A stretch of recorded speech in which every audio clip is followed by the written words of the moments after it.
Hey casters and reloaders, thanks for joining my channel. Welcome. This is going to be primarily an introduction into a series of videos that I'm going to be doing. And basically, I plan on diving into the art of paper patching. Historically, paper patching has been around for quite a long time. And if you guys are not familiar with what paper patching is, a paper patch bullet is basically a soft lead cast bullet that has a piece of paper wrapped around it, and this is in lieu of a copper jacket. Its primary use is to basically give a barrier between your soft lead bullet and your rifling to prevent leading.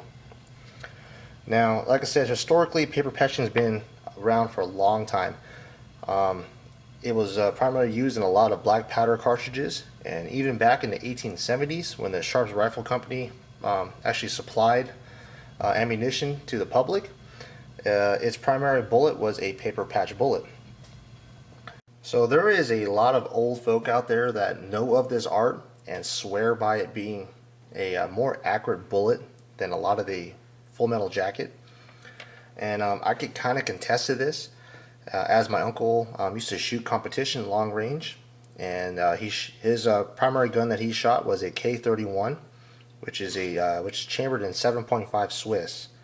I've seen that bullet touch a 12-inch gong at 1,000 yards with open sights, and the bullet that was in there was a paper patch bullet. So, what is the advantages of a paper patch bullet? Well, number one, it provides another barrier, or a different kind of barrier, between your soft lead bullet and the rifling of your barrel. It kind of acts kind of like a sabot round.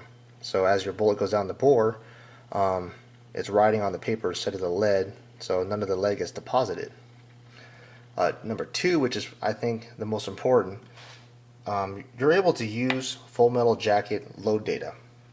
For us powder coaters and casters, with the new powder coating craze right now, we're having to reduce our loads comparing to the Full Metal Jackets, and to get performance and without leading.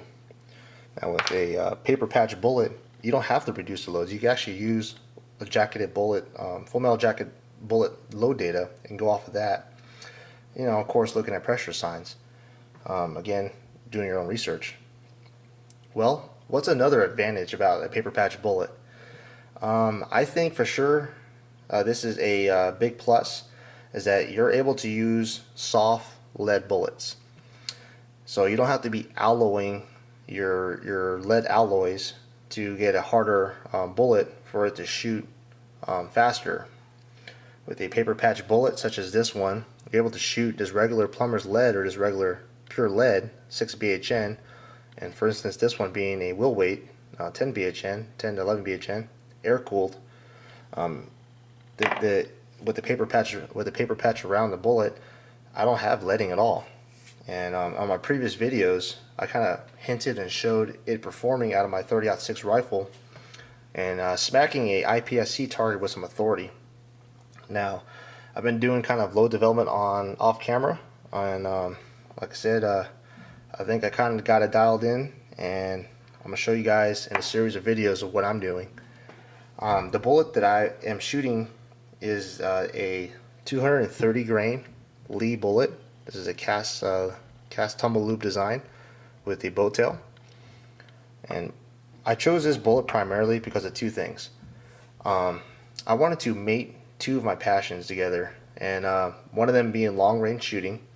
I love long range shooting. I think it's a good challenge to connect your homemade bullets out to long range.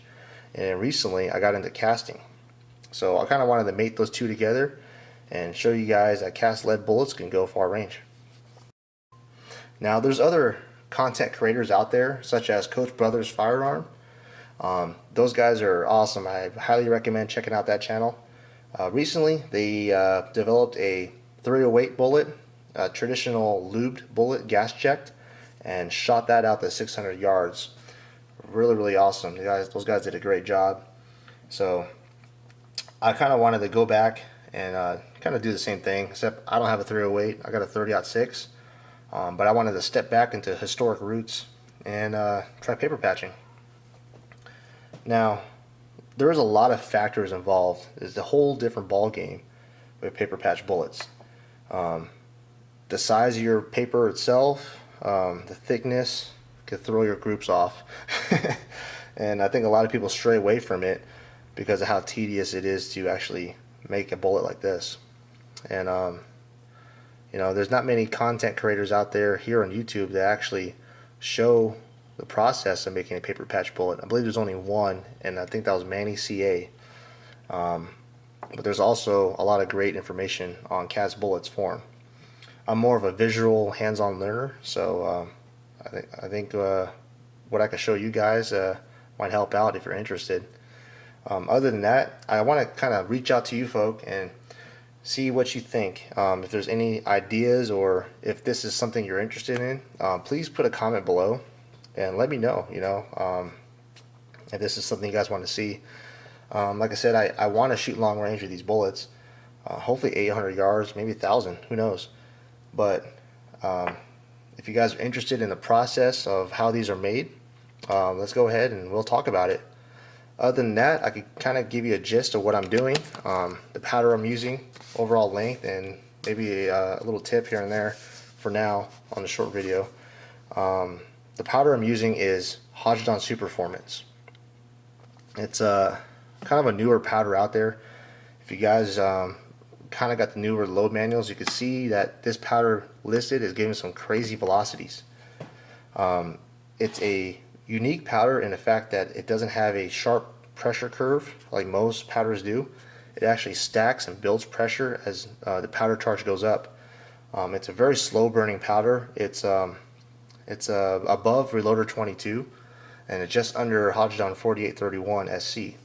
So it's on the slower side, which I think will be great for a 230 grain bullet. The powder also has some properties similar to the CFE series.